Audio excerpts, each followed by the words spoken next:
Have you ever lost money in real estate? Well, I have. Today I'm going to talk to you about how I lost $80,000 in real estate. And I'm going to talk to you about the lessons that I learned and the things that I changed so that I didn't experience that again. My name is Shiloh Lundahl and you are watching the Improved channel focused on real estate investing.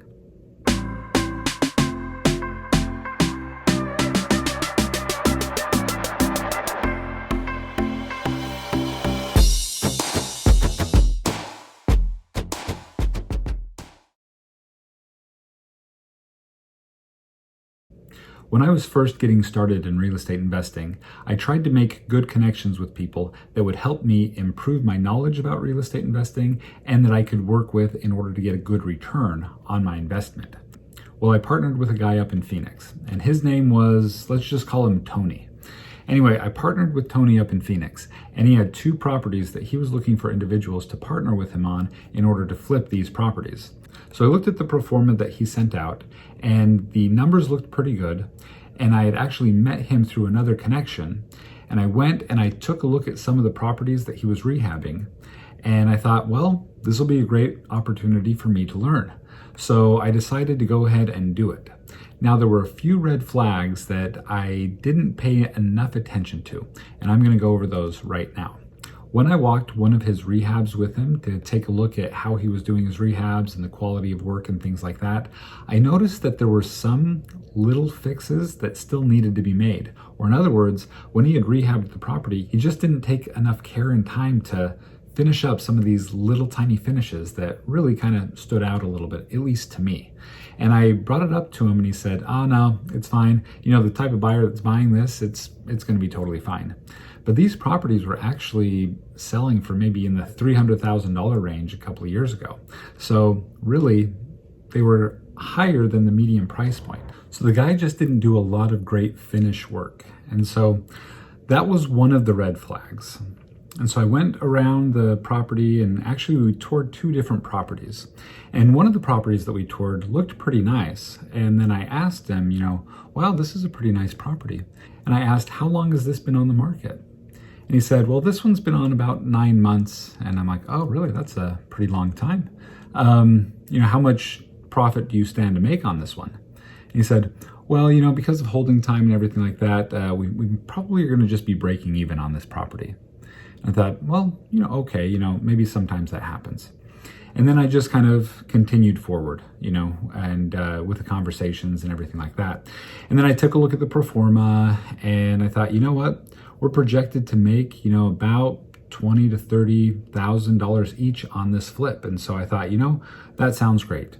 And so I lent him money out of my HELOC in second position to the underlying hard money lender. So the hard money lender lent about $200,000 or maybe a little bit more, and then I came in with about $125,000 to help pay for the rehab and the holding costs and everything like that. And so he went in and this property was up in Scottsdale and he put forth a lot of work and effort to rehab the property. But then the property sat and sat and sat. And I trusted this guy to go ahead and do the rehab because, hey, he's done other rehabs that seemed like he was making money. It seemed like a good idea. And again, it just sat and sat. Then after like 4 months, I said, hey man, have we gotten any offers or anything? He said, well, we did get like a lowball offer, but I didn't want to take that. I'm like, well, all right. And what should we do? Should we lower the price? Should we do this? Well, if we lower the price, then we're probably going to be, not making much money on it. So I'm like, all right, well, I'm just going to trust you still. So then it kept going and going and going for 8 months with 0 offers. Now, let me talk to you about the other deal that I did with him at the same time. Now, this other deal I did with him was just like a few weeks or a month after that first one that we started together. And this one was up in Phoenix. And so the one up in Phoenix, he had, again, borrowed about the same, about $125,000 from me in second position to rehab this property. And so, that one also took quite a while to get any viewings and any offers. So both of these properties had been on the market for about 8 months with no offers. And so I had somebody go up and take a look at one of the properties, and they noticed that there was some issues with the ceiling in one of the properties, that there was actually damage to the ceiling and it had come down. And so basically this guy was just really busy with a lot of his rehabs and wasn't really watching over my particular rehabs that I was doing with him. And so now I'm starting to panic a little bit. And at this time, I had continued to learn about real estate. I continued to partner with other people that were doing a good job. And so I went to one of my hard money lenders and I said, hey man, this is my situation. What should I do? And so what he told me was very, very helpful. He said, this is what you do. Go to the title company, get 2 quick claim deeds written up for these properties, and then have the investor come here to my office and I'll talk with him.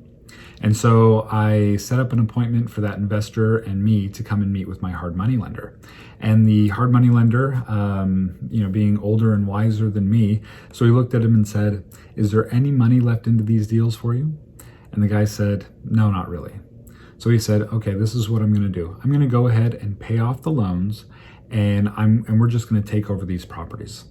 And so I need you to go ahead and sign these quick claim deeds, and we will just get that started. And so we did. He signed over the properties, and then my hard money lender paid off his hard money lenders, and then we now had those properties in our possession. We were now the owners of those properties. So a few minutes later, after the guy left, he gave me a call and he said, well, wait a second. I don't like how everything went down. If you sell those properties and get a profit, I'd still like to share that profit with you. And so what had happened is he was acting both as the investor and the realtor. So when I paid him that $125,000 for each of those properties, what he had done is he had paid himself a commission of $10,000 out of the money that I had given him for the properties as his commission. And so when I found that out, I said to him, well, think about this, Tony. Help me understand this. How much money are you willing for me to lose before you lose any money? And he didn't really know what to say, because he had crews working and he had paid out those crews and he'd paid himself, and here I am with all my money sunk into these deals, and I knew I wasn't going to be getting all my money back out. And so right now what I was trying to do is I was trying to stop the bleeding. You see, if I had just let him continue to do what he was doing, eventually all of my money would have been depleted. So we had to stop that. Because we had hard money loans on those properties, all of the money that I had lent to him was slowly getting depleted. So I had to stop that, I had to stop the bleeding, and I had to take over those properties. So then I had my crews go out there and take a look at them, and there was bad plumbing in one of the properties, and so we had to spend $30,000 in fixing that property. And then we lowered the sales price for each of those properties, and then we were able to relatively quickly sell those properties. And at the end of the day, I ended up losing about $80,000 working with this investor up in Phoenix. So what are the lessons? What are the lessons that I should have learned, that I should have watched out for? 1, only partner with people that you have a relationship with, that you have gotten to know over time. Be very, very careful to quickly give your money out to somebody if you do not know them, if you do not know their reputation. 2, even though I was partnering with somebody who supposedly was more experienced in this than me, I should have kept a better eye on the rehabs. I should have taken a look at it. I should have taken a look at the market and seen what the comparables were. And I should have had a more active process in selling those properties. Because if he had put them way above the market value, I should have been there to say, hey, look, man, show me how this can sell for that amount, because here are where the comps are and this is where you priced it at. So I should have been a lot more actively involved in that. And the truth was, I was still pretty new and I didn't know all of these things. So number 2, make sure that you stay really involved in the process. And number 3, have another exit strategy. So this guy was just a flipper and his only plan was to flip these properties. And so the question is, well, what if you have a hard time selling the property? Do you have any other exit strategies? And he didn't.